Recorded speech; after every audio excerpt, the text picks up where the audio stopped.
what did the founders really have in mind, and where do we fit in today, and how does us relate to our daily life and our understanding of these principles?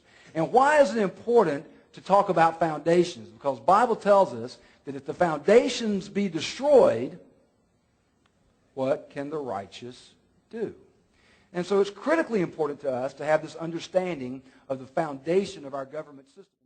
And I think if you were kind of to boil down their thoughts and principles, it would come to two basic fundamental principles. Number one, government must have a moral foundation.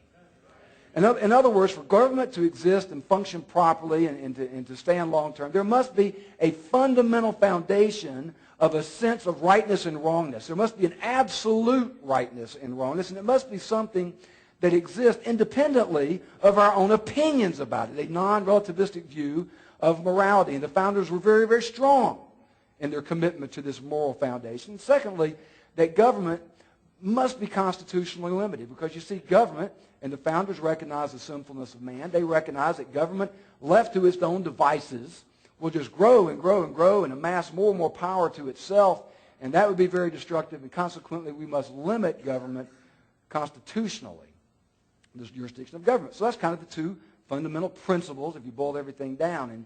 And let's talk about the first one for a minute. What was the moral foundation that the founders were looking for? Can you imagine if we woke up tomorrow morning and this was the headline in the newspaper?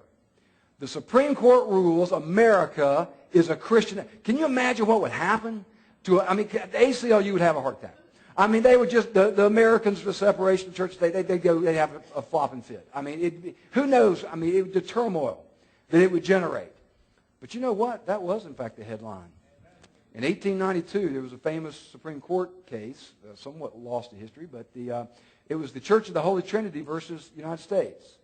And this is a very interesting ruling in that in 1892, the court went to quite some length to articulate the founding nature, the Christian heritage of our country. They went all the way back to Columbus.